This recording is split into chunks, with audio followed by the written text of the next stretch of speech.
Um, so, decided I want to start a little podcast. I gave it the name Futura. Just it's kind of just open-ended thing, so we can talk about all kinds of different things. Don't necessarily have to be one certain thing. I asked Facebook AI to make me a little intro the other day. I hope I can live up to the hype that it gave out. So, it says, "Welcome to Futura, the podcast that delves into unexpected intersections of politics, religions, and conspiracy theories. Join us as we explore the fascinating and often controversial connections between these seemingly disparate worlds. From biblical prophecy to political intrigue, and from secret societies to hidden agendas, we'll dive deep into the uncharted territories of modern discourse. So tune in for thought-provoking discussions, lively debates, and a healthy dose of skepticism. New episodes released bi-weekly.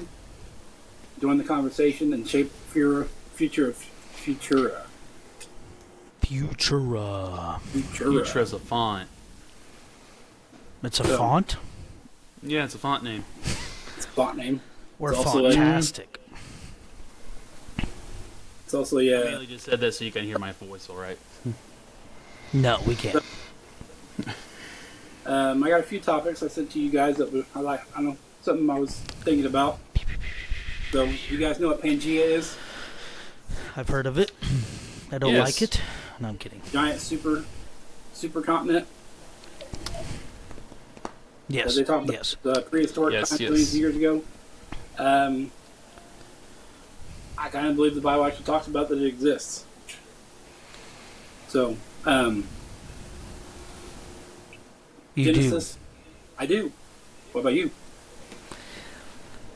I personally, I think it is. I think it does exist. Yeah. I just wanted to make you look weird. Yeah. Really? You have a thought, Tyler? He does. It's not a great one. I mean, it's people have already looked at it several times where they. What? You're so loud. I'm sorry. Now I'm loud. Yeah. You're really loud. Oh dear God! If someone's driving down the road listening to this, they're gonna hear you. Okay. And then the better? Whole back side of the vehicle is just gonna explode. Stop you talking. Is that better? A little bit. It'll work. Okay. All right. As I was saying before, Mr. McScrooge interrupted me there. Yeah, I mean, I think it existed. I mean, it had the continents that geologists have kind of put together and formed a puzzle before, and saw that it was kind of easily could be shaped into one thing. So that's where it came from. So, I mean, it's very possible. I mean, that explains how everybody got to where they were. Right. So, Genesis 1 verse 9, right out the beginning, says, "God said, let the waters under heaven be gathered together unto one place, and let the dry land appear. And it was so. And God called dry land earth, and the gathering together of the waters, of the seas. And God saw that it was good." So in my mind right there, all the water was gathered in one place, all the land also had to be gathered in one place. That's an interesting... Yeah. I mean... No, I like it. So, then you go into... at what point did it all separate? Genesis 11, then the whole earth was one language and in one speech, and it came to pass as they journeyed from the east that they found a plain in the land of Shinar, and they dwelt there. And they said one to another, "Let us make brick and burn them thoroughly." And they had brick for stone, and slime they had for mortar. And they said, "Let us make us a name, lest we be scattered abroad across the face of the whole earth." And the Lord came down to see the city and that tower the children of men building. And the Lord said, "Behold, the people is one, and they have all one language. And this is and this they begin to do. Now nothing will be restrained from them, or to have imagined to do. Let us go down there, found their language, that they may not understand one another's speech. So the Lord scattered them abroad from thence upon the face of the earth, and left off to build the city. So, in my mind, right there, this is after Noah, after the flood, they're building a tower for Babel. The thing that they are trying to prevent being scattered, God did anyway once He found out that together they were going to be able to do anything they wanted, and scatter them across the earth. I don't understand when the earth stopped moving, but I believe at that point in time He separated, after they went out their separate ways, He separated the land to keep them from being able to get back to one another to create that. Tyler, you go before I go. What do you think? I mean, when you go to the Creation Museum, they have this whole diorama of how the Noah's Ark and the things, and what they kind of present is the fact that when the waters receded, that's when the different land masses, the different continents were created. It's kind of interesting how whenever God said, scatter them, how in the world that would become and how that would be. It's kind of an interesting thing to think about whenever you're just off, you're doing your own thing and you're walking down the street, because not everyone was probably at that tower or something, and they're just walking around the market, and all of a sudden it's and they're somewhere else. So it's definitely interesting, and you have to think about, like, okay, now where did the Indians come from? Where did Indiana. Different? Yeah. I mean, you have the Aztecs, the Mayans, the different Asian cultures and things and such like that. So you have to think of, there's got to be a way. And even just one other little tidbit. I mean, even the Asian cultures have a Noah's Ark story. It's interesting. It's on the back of their money and some of the different currencies. Back on the money. Mm-hmm. There's a boat on the back of the money. And on some of ask Pastor about it. You heard that from Pastor? Yeah. In which class did you hear that from? His tabletop Bible study. That's not fair. Oh man, he's so good to listen to about things like that. No, that's not fair. I'm going to call somebody about that. I'm going to call someone. Do his Bible study. To Tyler's point, there's lots of, not just Asian, but there's just about every culture out there has some story of a flood of mass proportions. Yeah. Mm-hmm. Yeah. So that could be. Good. I was just going to say, so this is my take on it, okay? Because I think it's both, but then there's a little bit more.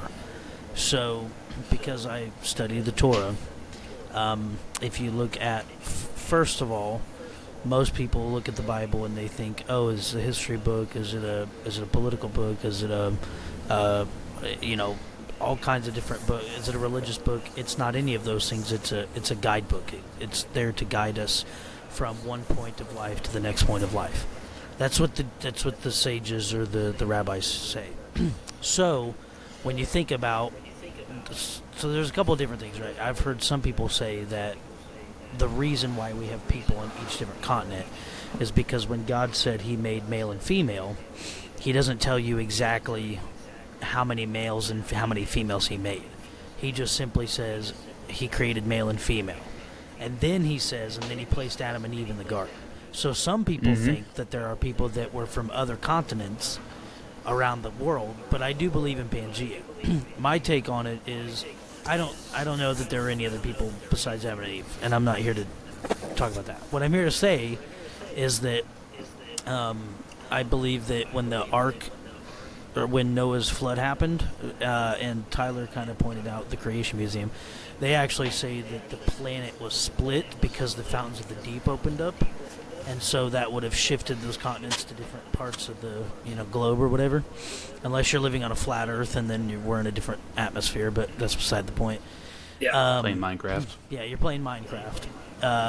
But wouldn't it be a square if it was Minecraft? Just I mean, it's a flat Earth. Yeah, but the Isn't Earth it a is big square? No, it's the flat Earth is like a disc. Anyway, that's so. If they say it's a disc, I don't know. We should talk about flat Earth. Anyway, that's not what I was talking. What I was trying to say is that all happened when Pangea split, and then that's when the nations are separate. But the Torah is not always chronological. So sometimes events in the Torah will go from, like, Moses really skips around, probably for good reason, because the same time that the Jews will teach about Noah's Ark, they also teach about that Tower of Babel situation going on. So they're like, it's like one and the same. It's in the same, they call it Noach, which is kind of simple. But anyway, some of the words don't sound anything like what we know them to sound like, and then other ones sound like exactly like it, and you're like, well, okay, that makes a lot of sense. So, outside of my incessant rambling and smacking my computer on accident, the point I was trying to make is that they look at these themes as one and the same. So we don't know the exact timeline, whereas in Choi's talking about it might be two separate events. I think it's the Tower of Babel happens around the same time that Noah's Ark is happening, and Noah's building this ark because God is angry at the earth and humanity because they're building this unholy tower. But one thing is certain is they do talk about the unity of the tower. The unity of the tower is super important because if people are unified, God says nothing can stop them. So what would happen if the world would be unified to one cause, and it was the bad cause, so he split up the languages?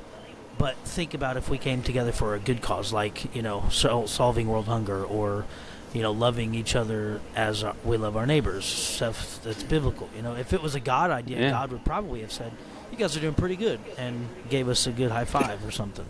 It kind of makes you think if that was his initial plan with Adam and Eve, whenever he was like, go, populate the earth and things. And I mean, if that was his grand plan before they got the boot, if that was like he was intended for everyone to be unified from the get-go, absolutely, just kind of what of a different world it would be like. Yeah. Well, I mean, think about it. The other theme is I am my brother's keeper. When Cain kills Abel, Cain lies about where he hid his brother's body, but God hears the blood of Abel screaming out to him. And all Cain had to do was say, hey, I didn't really appreciate that I had to bring an animal sacrifice because I'm a planter, not an animal guy. And then, God would have said, well, listen, this is how you're supposed to be. But Cain actually understood that there was one way to cover sin, and that was with the sacrifice of an animal. And I think a lot of people don't know that, but Cain actually did know, because his parents should have taught. If he didn't know, it was because his parents didn't teach him. Well, and I think he did know, because if you kind of follow all through, the Old Testament, there are different kinds of sacrifices for different things. Absolutely. And it talks about how they did give a sacrifice of harvest, They did, that's true. Did all these, true. Yeah. And so it's like, okay, if you rewind it back, and they're always talking to, as generations happen, because how old Adam and Eve were, and the kids that they had. I think that it was a thing that he did know, but I think he in his own self thought this was good enough. Yeah. Yeah. And it. So. And you're right. I've got another point here though. That would make it where it's I think would be it's different.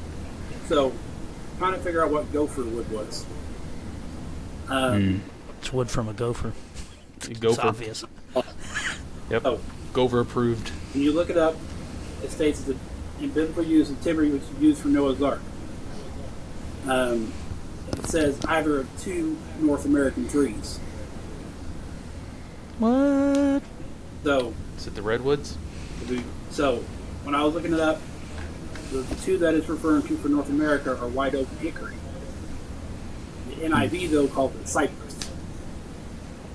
that we call gopher called cypress wood. That's interesting. So, all three of those are North American woods. So he was an American. He's American. Probably not. That's all that we needed to know, buddy. That's all we needed to know. No, it's fine. Yep. He was the true founding father. 100%. That's another side point that I found out the other day. It's an interesting. I've never known that. Yeah, I mean, it gives more credence to Pangea and how that whenever Noah built his ark, it was right there. It was all together. Yeah. And then, But it would seem like. yeah. There's one. Yeah. Well, I really wish that I'd gotten the scientist's name, but he does a lot of videos. Bill Nye. No, it's not Bill Nye. Bill Nye's not. Bill Nye thinks the planet's like a billion years old. The Jews teach it's only 6,000 years old, and so I don't think Bill Nye knows how old the planet is. But No one does. He's like Ken Ham's buddy or something. Ken Ham's the guy that does the Creation Museum. Anyway, this dude is basically, he takes like a marker and he kind of maps out how like Africa and South America kind of fit together like in a puzzle. Yep. And then he kind of like pushes all the continents together and like shows how they were once at one time one landmass. And then when the fountains of the deep open up, he kind of explains. He also explains how the Grand Canyon was formed. You know, we've been told for years the Grand Canyon was formed over millions of years. But if the Jews are saying that the planet's only 6,000 years old, it kind of makes no sense how the Grand Canyon was created. But a massive amount of water went through it. And over the period of I don't know how many, 40 days and 40 nights, I guess, I don't know. It created all that water, created all those rifts in the canyon. What were you going to say? So, speaking of after that rifts in the canyon, did you see it? I just seen it the other day. It's a picture of the Grand Canyon with items that look like very worn down versions of a pyramid with the Sphinx in front of it. Yeah. No, I haven't. That's weird. I haven't seen You it. can see the cutouts for the front legs, where it would come up for the front torso, and standing behind it is a very worn down square, pyramid shaped feature. Where is that at? It's in the Grand Canyon somewhere. Huh. I'm going to go do that. I'm going to go look at it right now. So, Right. Go get your donkey. Go right now. Get on my trusty steed. So, while you're looking that up, just get to know people get to know us a little better. Foods that you love that you shouldn't. All of it? Every one of them? Crumble cookies. Oh, dude. Crumble cookies are amazing. Crumble cookies, Oh my. dangerous. Very. Cheesecake. Cheesecake, yeah. I'm Cake. not really a cheesecake fan. I don't really like cake either. No-bake cookies, though. Donuts. The ones from Coffee Grounds, bro? Tractor tires. Okay, so Troy doesn't know what Coffee Grounds is. There's a I do place... know. Yes. Wabash. He's been to Coffee Grounds before. Okay, I stand corrected. That one closed, but now it's on Brazil. Yeah. Mr. I go loud for 3 seconds and then go back to soft. He's incredible. I've spent many hours at the Terre Haute Coffee Grounds a long time ago. Dude, they have, so the Brazil one has amazing no-bakes. But Peanut butter no bakes are amazing. But every time I go in there, they're out. I think 'Cause I buy 'em all. I think they're wise. When Tubby comes around, the no bakes go away. Your wife said her mom and dad lived there, so I could bet her dad buys them all. Well, I don't know. Her dad's not allowed to eat much sweets anymore because he's got in trouble. So Oh no. more sweets for me. No. Anyway, yeah, we're there every weekend and probably once or twice a week, which is a problem. Yeah. It's a serious issue. We need to pray about. You need to pray. Okay, I'm You looking need up the prayer. Sphinx. What is it? How do you spell Sphinx? SPHINX. How did I not know that? Oh. So, since you're taking forever, we'll move on to the next topic and come back to that. Sent you guys that picture of that pole that we'd seen. So, which of the following do you view as least theological knowledgeable? The Baptist, Pentecostal, Methodist, Lutheran, we're not sure. It reads the percentage is 12 and 52 for Pentecostal, 9 for Methodist, 6% for Lutheran, and 22% not sure. I don't know how I feel about that. I know our religion is one of the newer ones of the group. I don't know if that has something to do with what everybody thinks, but what are your guys' thoughts? I want to know. Oh, you asked someone that question, or you saw that poll? I saw that poll. It was on a YouTube channel. On a YouTube channel. Yep. A YouTube channel. Correct. Yep. Because I dug and dug and dug through all their polls. I tried to find that poll that you took a screenshot of, and I wanted to read the comments. Yeah. So I would have a better understanding what people were, like, reason why they voted the way they voted. I could never find it. I saw all kinds of different things. I went through years of polls that he did, or how many months he's been active. So that was from October of last year. I don't know if you Could not find it. but Yeah, I was going to ask you who told you that, because then you could just give him a good smack to the face, but that's not appropriate. So we're not going to say that out loud. Just cut that out. Just cut that part out. there will be no cuts. Oh, whoops. All right. So I seriously cannot. Oh, wait, there it is. No, he's still looking up the Sphinx. I am. I'm super interested in this. It's very interesting. We moved on. Okay. Do either I know. you- I'm sorry. either of you have any political hopes or dreams? Yeah. I hope that this crap stops really soon. Well, I'm talking about you personally. Oh, me personally. Yeah. What do you mean by political hopes and dreams? I don't. So we went to Midwest Men's Conference last March. The big one over in Illinois only happens every other year. They push their church members to become active in politics, try to get the changes through to really help people. They're in many city councils, county councils. We got people starting going into like the state Supreme Court and that kind of stuff, and do things. They've got people that are in the in the state Senate now. Illinois is a good place to start. It's a great place to start. Yes, but the pastor of that church says you can't make an influence if you're not in it. So he's pushing. He's trying to get all his people into it.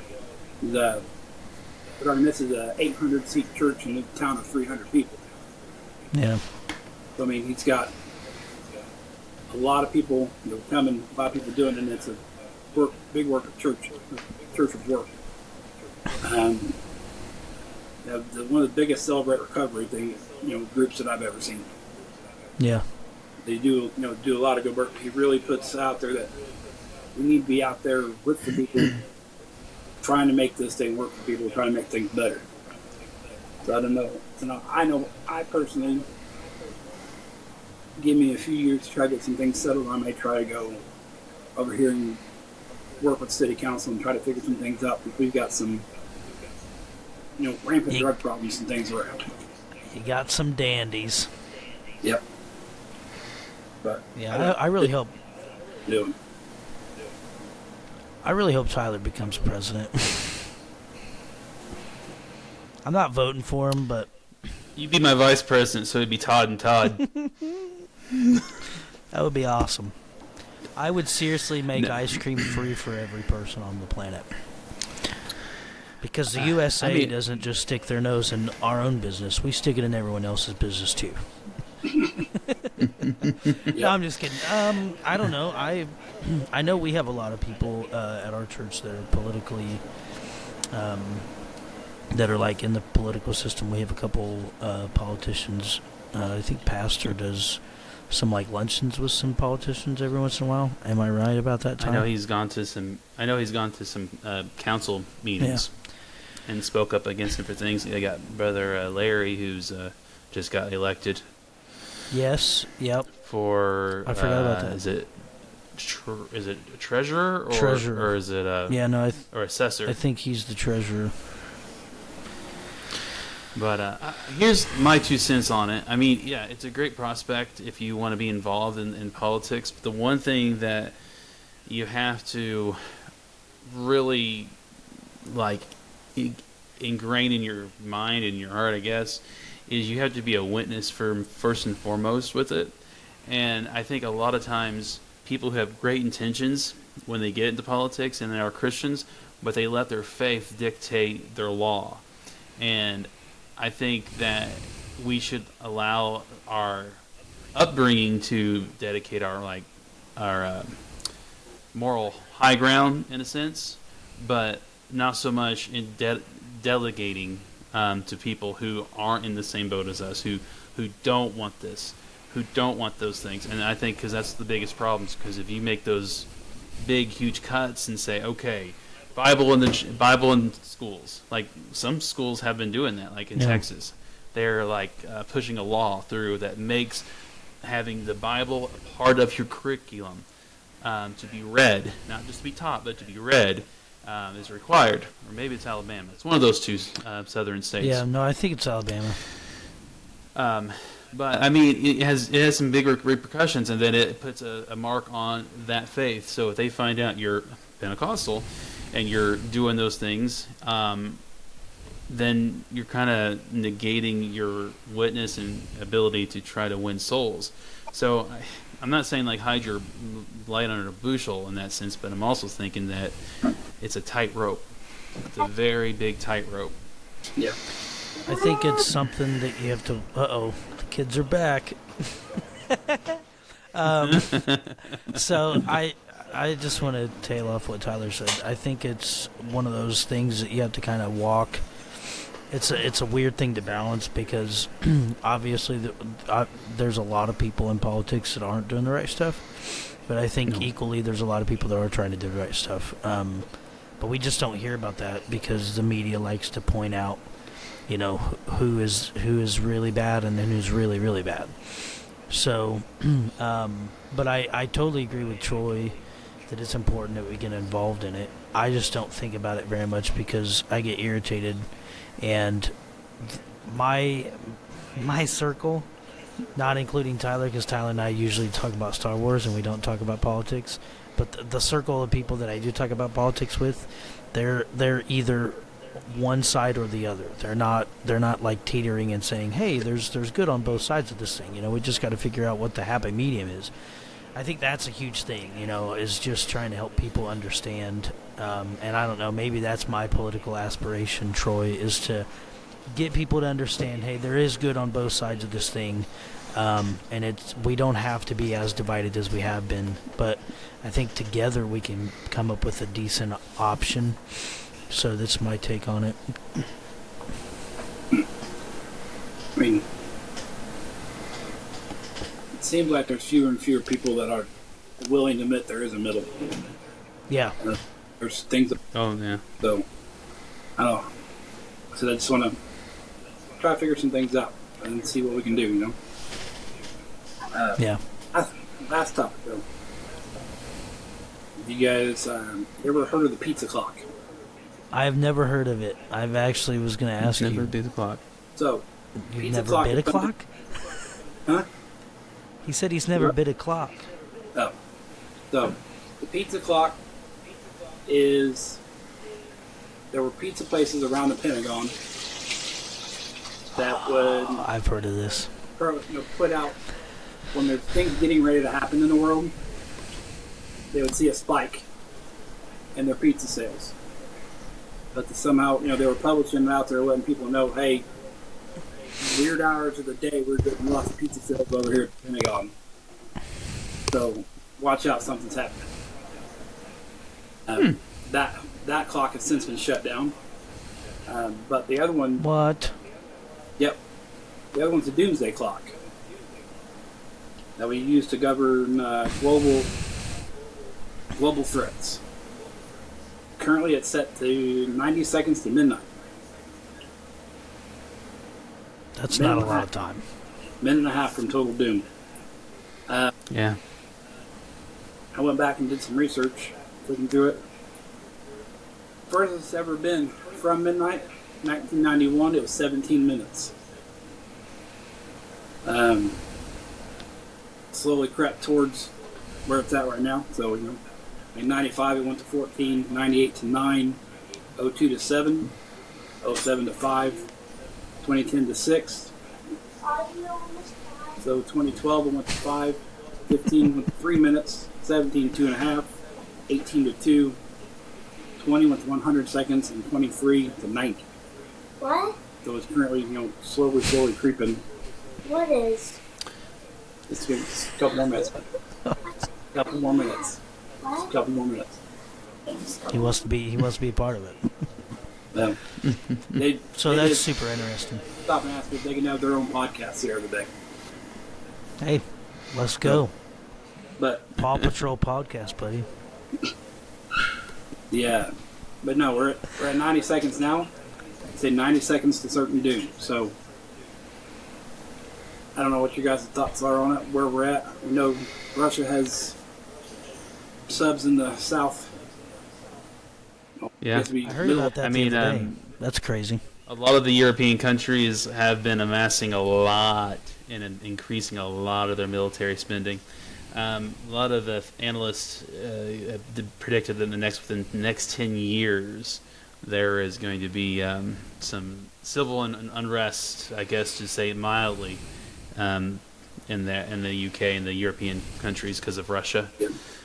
So it's definitely something to keep your eyes on.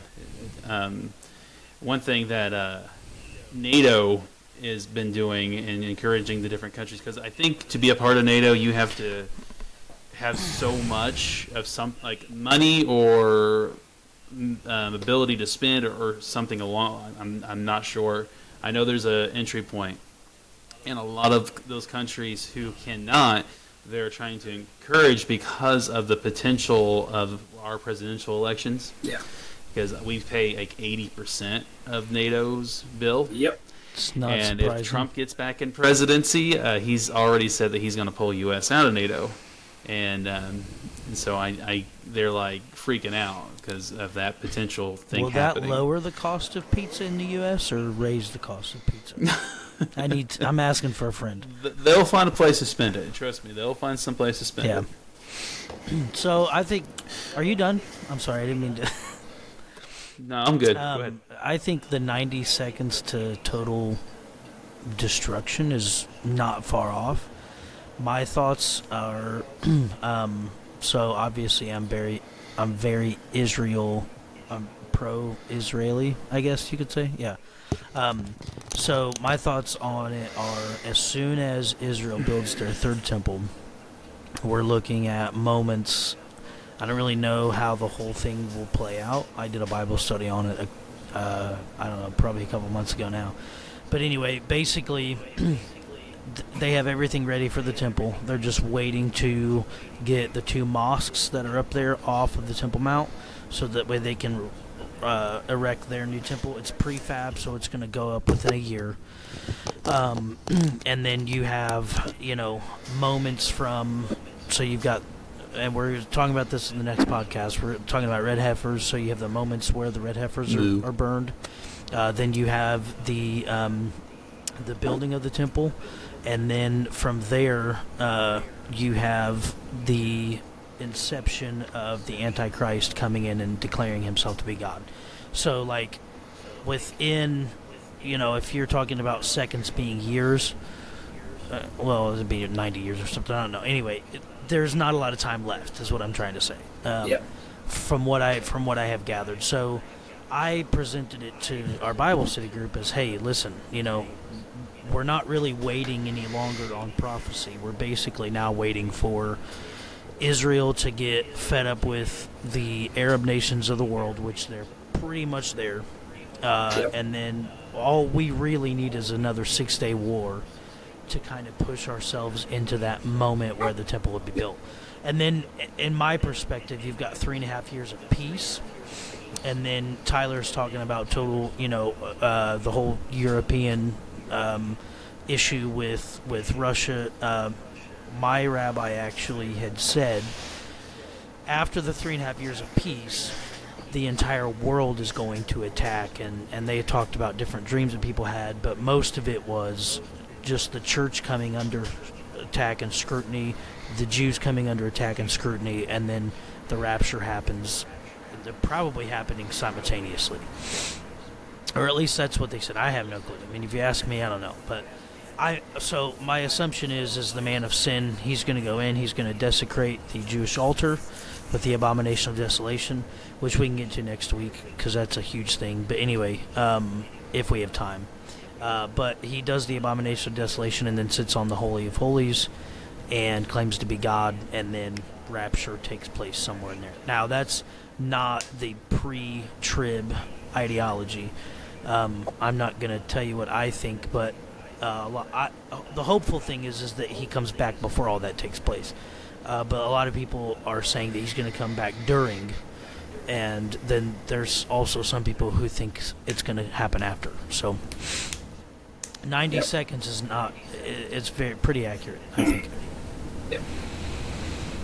All right, well, with that, thank you guys for joining me tonight. It's, got to go up there and start getting some kids to bed now, so. Yeah. Go to bed! Go put your wife to bed now. Starts dragging him into bed and like pulling him behind him. Bedtime! Throws him in the bunk. I can and see Troy shuts the throwing door. his kids. I can see. Just picks them up by the back. Whoosh. He's like, okay, bed. You. Yeah. He eats him. It's like Bam Bam with his stick. Just bam! Yep. That kid's out. Bam! That kid's out. All right, let's go. Thank you guys. I'll see you in a couple weeks. All right, peace. All right. Okie dokie. Thank you. Bye. Bye. Long live the